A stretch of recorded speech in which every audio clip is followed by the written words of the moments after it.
Vous le savez, l'univers duquel le MCU s'inspire pour développer ses intrigues est très riche, soit l'univers Marvel. Nourri depuis des dizaines d'années, il fait partie aujourd'hui de la liste des univers les plus appréciés de la pop culture, notamment après le succès fulgurant du MCU. Pour les explorateurs d'univers qui se plaisent à voyager à travers cet univers à mes côtés, vous n'êtes pas sans savoir que ma fascination pour les artefacts de l'imaginaire ne cesse de me pousser à toujours en découvrir des nouveaux. Et aussi bizarre que cela puisse paraître, je n'ai encore jamais parlé d'objets surpuissants dans Marvel, il est donc disons-le primordial d'y remédier. Mais avant d'aller plus loin, il faut savoir que cette vidéo est sponsorisée par Surfshark.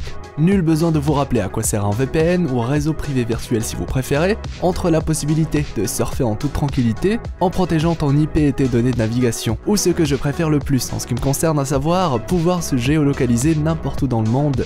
Et ça, c'est beau. Vous êtes en voyage et vous souhaitez continuer à avoir accès à votre bibliothèque de films habituelle, un simple bouton vous permettra de vous géolocaliser en France ou pourquoi pas, sans avoir besoin de bouger, profitez d'un Netflix US qui pour l'exemple est bien plus fourni. C'est d'ailleurs mon utilisation principale d'un VPN depuis plus d'un an maintenant où je me plais à regarder plein de films et séries qui ne sont pas forcément disponibles en Belgique. Bref, l'utilisation d'un VPN comme Surfshark du coup, c'est un must-have aujourd'hui où notre utilisation d'internet est quotidienne. Et ça tombe bien, cette offre de sponsor vous permet d'avoir une réduction de 83% avec un mois gratuit en utilisant le code HEROESF. D'ailleurs, Surfshark propose une utilisation illimitée en nombre d'appareils qui peuvent du coup profiter de l'appli de manière simultanée. Cliquez sur le lien en description pour accéder à l'offre et profiter du VPN Surfshark et du code de réduction HEROESF. Voilà. Ceci étant dit, eh bien installez-vous confortablement et préparez vos reliques cosmiques. Je suis HEROESF et aujourd'hui, on parle de 5 objets surpuissants dans l'univers Marvel.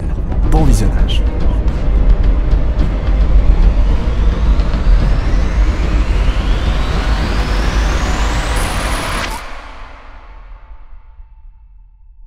Bien que le Marvel Cinematic Universe nous ait permis de découvrir de nombreuses reliques cosmiques à travers tous ces films, comme c'est par exemple le cas des pierres d'infinité pour ne citer qu'elles, force est de constater que plusieurs de ces objets ne sont finalement que mentionnés, ou au mieux présentés assez rapidement. D'ailleurs dans le MCU, l'un des endroits qui regorge le plus de ces objets cosmiques réside à Asgard, plus précisément dans la salle des trésors d'Odin. Une véritable mine d'or quand on parle d'objets surpuissants, objets que les fans de comics se sont rués à identifier, comme la fameuse tablette de la vie et du temps pour ne citer qu'elle. Plus tard on aura même l'occasion de découvrir d'autres objets, comme la couronne de Surtur, l'écrin des hivers d'antan, la flamme éternelle ou même un gant de l'infini, visible dans la salle des trésors d'Odin, bien avant que Thanos ne forge le sien. Une information qui a poussé de nombreux fans à se questionner concernant ce qu'on appelle aujourd'hui le gant d'Odin.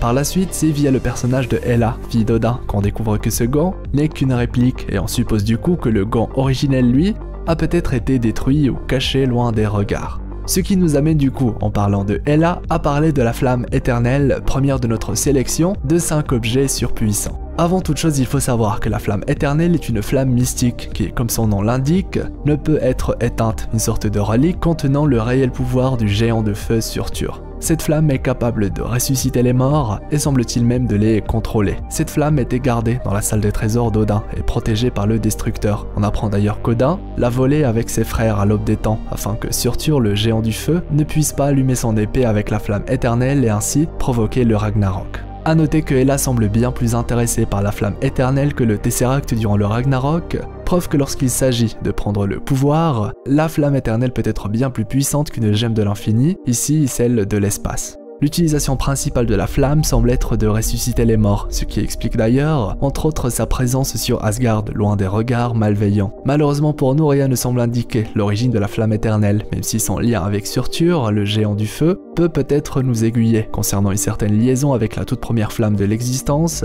peut-être une sorte d'infime partie du feu avec un grand F. Mais comme vous vous en doutez, à travers l'immensité de l'univers Marvel, il y a de nombreux objets que le MCU ne développe pas, du moins pour l'instant, et parmi eux se trouve un en particulier capable de faire de son utilisateur un monstre de puissance. Le Black Vortex, ou plutôt le Vortex Noir, un artefact assez unique dans Godhead, un céleste et le Créateur. Créé à la demande d'une Viscardi nommée Gara, dernière survivante de son espèce et ce après l'annihilation de son peuple par ce même objet, le Vortex Noir est un puissant artefact agissant comme un miroir, permettant à un individu d'apercevoir sa réelle puissance dévoilée et de voir son potentiel cosmique libéré. Si cet individu prononce les mots « je me soumets au Vortex Noir », il obtient dès lors les pouvoirs promis par l'effet du miroir, le vortex possédant une sorte de faculté capable de dévoiler les visions du futur. Sans grande surprise, si le Black Vortex est capable d'attribuer et de libérer les pouvoirs cosmiques d'une personne, il est également capable de les lui retirer. Seulement, ce n'est pas sans danger puisque des effets secondaires peuvent subsister.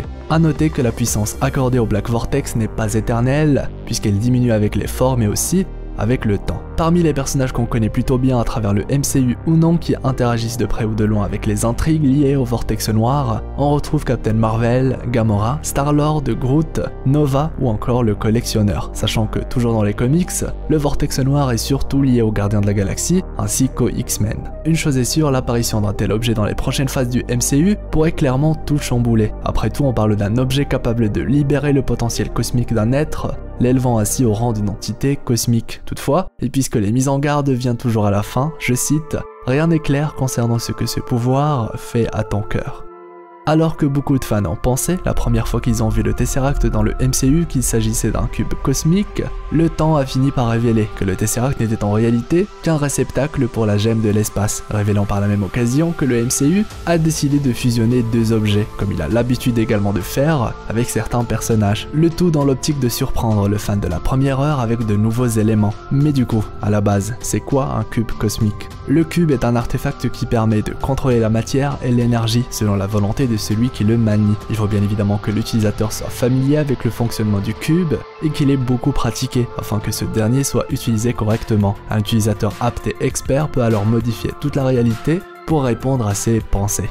Quiconque veut créer un cube cosmique doit générer un champ de force pour ouvrir une faille vers une autre dimension, permettant à l'énergie extradimensionnelle de filtrer à travers la faille, vous épargnant toutes les explications farfelues qui permettent de créer un cube cosmique. Ce qui est important de garder en tête, c'est surtout le fait qu'il existe plusieurs d'entre eux. D'ailleurs, à travers les comics, on peut constater que plusieurs personnages ou peuples en avaient un en leur possession. C'est le cas par exemple de Red Skull, des Kree, des Skrulls, de Thanos ou encore des Avengers. Mais du coup, de quoi est réellement capable un cube cosmique? Sa capacité principale est l'octroi de souhaits, soit une sorte de déformation de la réalité. Initialement, le cube était considéré comme assez puissant pour altérer la réalité à l'échelle du multivers, mais il s'avère que ses effets étaient de nature plutôt illusoire. De plus, les facultés du cube permettent également d'annuler le pouvoir de plusieurs êtres cosmiques et le tout simultanément. En bref, il s'agit de l'un des objets, ou concepts liés à plusieurs objets si vous préférez. Ici, les cubes cosmiques capables de bien des choses, souvent présentés comme des objets surpuissants que tout conquérant cosmique a souhaité posséder.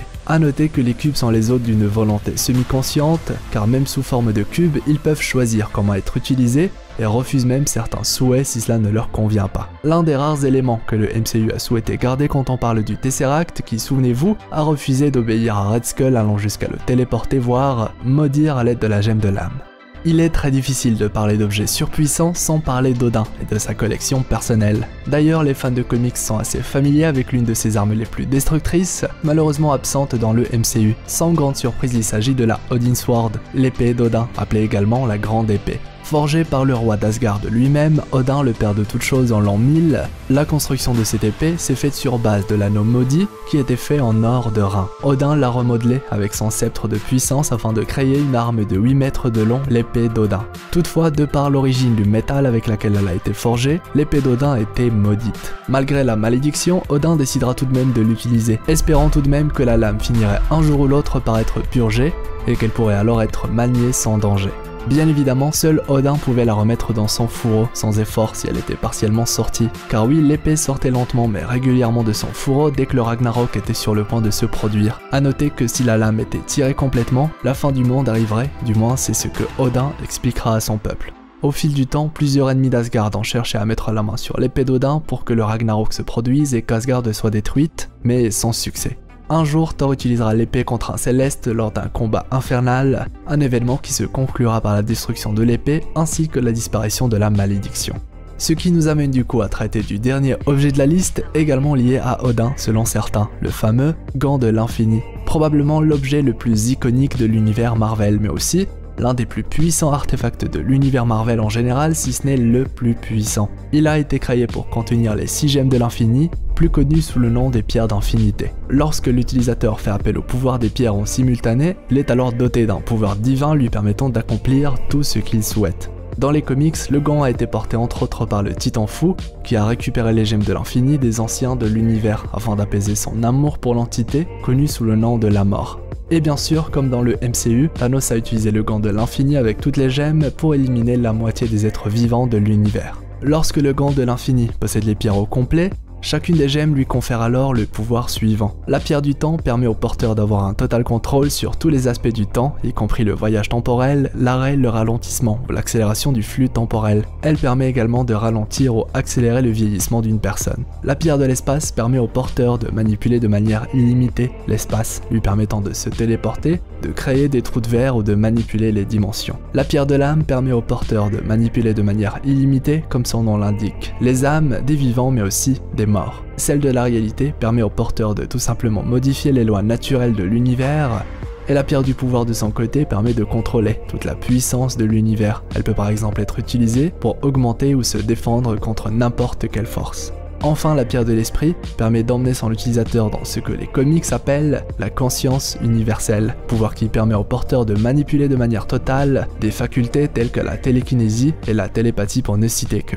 En résumé, le gant de l'infini accorde un savoir-faire, une virtuosité quasi omnipotente à son porteur. Dans les comics, les seuls êtres avec des pouvoirs dépassants, ceux du gant de l'infini, sont le tribunal vivant ou encore celui au-dessus de tous. A noter que toujours dans les comics, le gant de l'infini ne peut être utilisé pour s'auto-détruire, un élément que le MCU n'a peut-être pas choisi d'inclure, du moins si l'on croit les déclarations de Thanos autour du sort des gemmes d'infinité. Pour conclure, l'univers de Marvel regorge d'objets singuliers qu'on pourra ou non retrouver dans le MCU et ce dans les prochaines phases. C'est ainsi que se termine l'exploration d'aujourd'hui, une vidéo qui j'espère vous plaira. Si c'est le cas, n'hésitez pas à me donner de la force à l'aide du pouce en l'air, le fameux pouce bleu avec le gant de l'infini, qui m'aide énormément en plus de soutenir grandement mon travail. Aujourd'hui, un pouce en l'air, un commentaire et pourquoi pas un partage, ça permet à la vidéo d'être beaucoup mieux référencée et donc d'être visionnée par le plus de personnes. Si c'est votre première fois sur la chaîne ou si ce n'est pas encore fait, abonnez-vous, c'est entièrement gratuit. On parle de Marvel au cinéma mais aussi de plein d'autres univers et ça, c'est beau.